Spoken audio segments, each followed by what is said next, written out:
दोस्तों, आज मैं आपको सुनाने जा रहा हूं अमावस की रात की प्यासी चुड़ैल की का 5वां पार्ट। अभी तक आपने सुना किस तरीके से उस चुड़ैल ने मेरे ऑटो का पीछा किया, फिर मैं एक झोपड़ी में पहुंचा, वहां से मुझे एक खंडहर के बारे में पता चला। उस खंडहर में एक तांत्रिक है जो कि पूजा कर रही थी। अब उसके आगे उस बक्से से आवाज आ रही थी, बचाओ बचाओ बचाओ, मुझे मुझे निकालो, मुझे निकालो, प्लीज मुझे निकालो यहाँ से। प्लीज कोई मेरी आवाज सुनो, कोई तो प्लीज सुनो मेरी आवाज, मुझे यहाँ से निकालो, मुझे किसी ने बंद किया, निकालो निकालो प्लीज।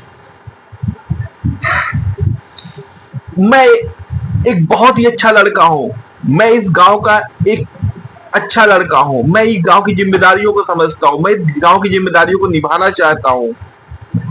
मैं आप अगर आप मेरे बारे में इस गांव में पता करेंगे तो पता चलेगा आप इस गांव का मैं सबसे होनहार लड़का हूँ। जो कोई नहीं करता था वो सारे काम मैं करता था, हर किसी की मदद करता था। फिर भी मुझे इस बक्से में क्यों बंद किया है? बताओ मुझे, मैं जानना चाहता हूँ, मैं जानना चाहता हूँ, प्लीज निकालो मुझे, कोई तो हेल्प करो, कोई तो हेल्प करो। आज मुझे फंसे हुए इस बक्से में कई दिन हो गए, मुझे तो आज ये भी नहीं पता कि कितने दिन से मैं इस बक्से में बंद हूँ। दिन है कि रात मुझे कुछ भी नहीं पता चलता है। परेशान हो गया हूँ इस बक्से में,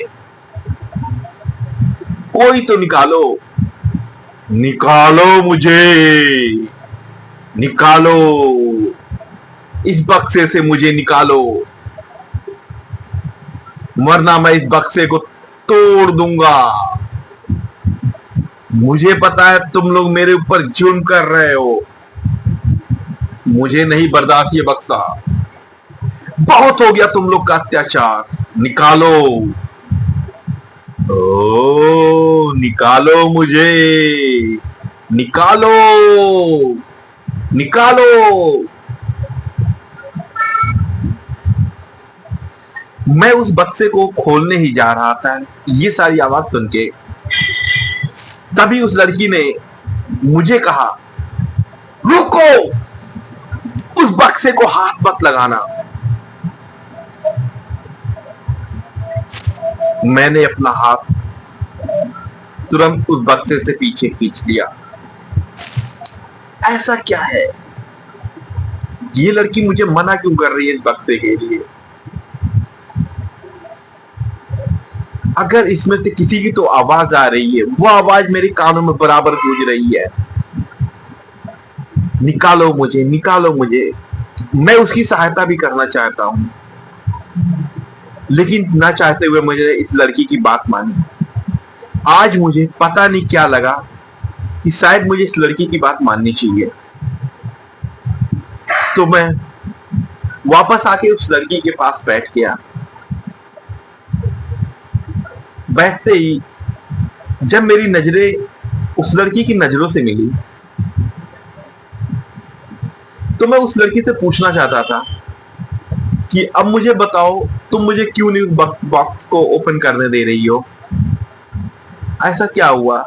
मैं उस लड़की से ये बात पूछता ही कि उसने आंखों से इशारा कर दिया, नहीं, अभी तुम इस बात को जानने का हक नहीं रखते हो। पहले मैं अपनी ये पूजा खत्म करूंगी, फिर मैं तुम्हें बताऊंगी।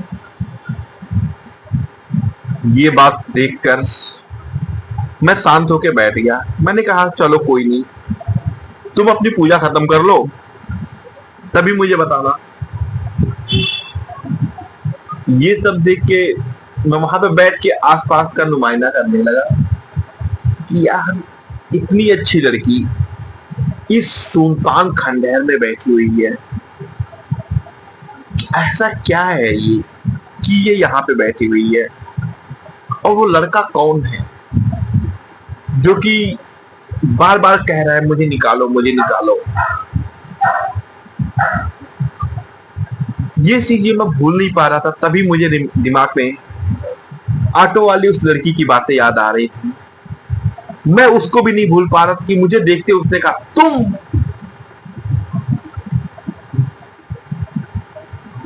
कुछ ही देर बाद उस लड़की की पूजा खत्म हो चुकी थी। तो उसने मुझसे पूछा, और कैसे हो तुम? तो मैंने कहा, आप मुझे जानती हो? तो उसने कहा, हाँ। तो मुझे वो खुशी हुई, चलो कोई नहीं। तो मैंने उससे पूछा, ठीक है, आप मुझे बताओ, आपने मुझे उस बॉक्स को ओपन करने क्यों नहीं दिया? वो लड़का बार बार मुझसे गुजारिश कर रहा है कि बॉक्स को ओपन करो, बॉक्स को ओपन करो, लेकिन फिर भी आप मुझे बॉक्स को ओपन नहीं करने दे रही हैं। ऐसा क्या है? तब उस लड़की ने बताया कि इस बॉक्स में उस लड़के को मैंने बंद किया, क्योंकि वो लड़का गलत है। ये बात सुन के मैं बहुत दंग रह गया कि एक लड़की इतनी सुनसान खंडहर में एक लड़के को बॉक्स में क्यों बंद कर सकती है?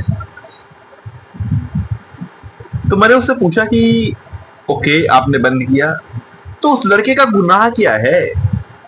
आपने क्यों उस लड़के को इस बॉक्स में बंद कर दिया? तो उस लड़की ने बताया कि तुमसे कोई रास्ते में मिला था। मैंने कहा, हाँ, उसी के बारे तो मैं बैठ के सोच रहा था, वो थी कौन? तो उसने कहा कि उसने तुम्हें परेशान किया। मैंने कहा, नहीं। उसने कहा, उसने तुम्हें परेशान नहीं किया। मैंने कहा, कतई नहीं परेशान किया, बल्कि वो मुझे जानती थी। तो उसने पूछा कि तुम उसके बारे में जानना चाहते हो? मैंने कहा, हाँ यार, मैं जब से ये दुधौरा गांव के लिए आया हूँ, इतने ज्यादा इंसिडेंट हो रहे हैं, मैं खुद अपने आप में हैरान हूँ। सोचिए कि क्या हो रहा है। तो उसने बताया कि वो मेरी सहेली थी, लेकिन आज वो इस दुनिया में नहीं है। आज वो एक आत्मा बन चुकी है। कभी वो लड़की थी, उसके भी कुछ अरमान थे, उसकी भी जिंदगी थी, उसके भी सपने थे, लेकिन इस लड़के के कारण उसके अरमान, उसके सपने सब टूट गए। तो मैंने पूछा कि ऐसा क्या है भाई इस लड़के में जो उसके अरमान ये सब टूट गए?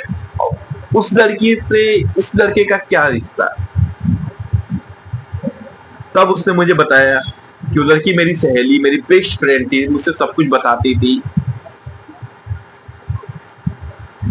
इस लड़के ने उस लड़की को के घर अपना रिश्ता भेजा, और शादी के लिए। वो लड़की सीधी थी, उसने कहा, चलो कोई नहीं, शादी की उम्र, शादी कर लेनी चाहिए। उसके माँ बाप भी शादी करना चाह रहे थे, कर लेनी चाहिए। लेकिन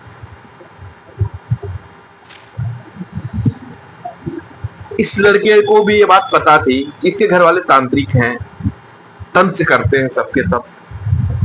लेकिन ये बात ये लड़का जानते हुए भी उस लड़की को नहीं बताया। हाँ, लेकिन इस लड़के को उस लड़की के बारे में एक खासियत पता थी कि वो लड़की जिससे भी शादी करेगी उसको काफी शक्तियां मिलेंगी, काफी तिलिस्म शक्तियां, काफी सिद्धियां, और ये सब उसको हासिल करके उस पूरे गांव पे राज्य करना चाहते थे। इस बात से वो लड़की नजरअंदाज थी। सब कुछ तय हो गया, शादी के बारे हो गई, डेट पर फिक्स हो गई। लेकिन जिस दिन शादी होने वाली थी, उस दिन इस लड़की को पता चला कि अगर मेरी शादी इस लड़के से हो जाती है तो इनके पास अपार शक्तियां आ जाएंगी, अपार सब कुछ हो जाएगा, और ये गांव गुलाम बन जाएगा कई इन लोगों का, जो कि उस लड़की को नागुजार थी। और उसने इस बात को सुन के अचंभित होके, इस लड़के ने भी मुझे बताया नहीं, वो फांसी लगा लेती है।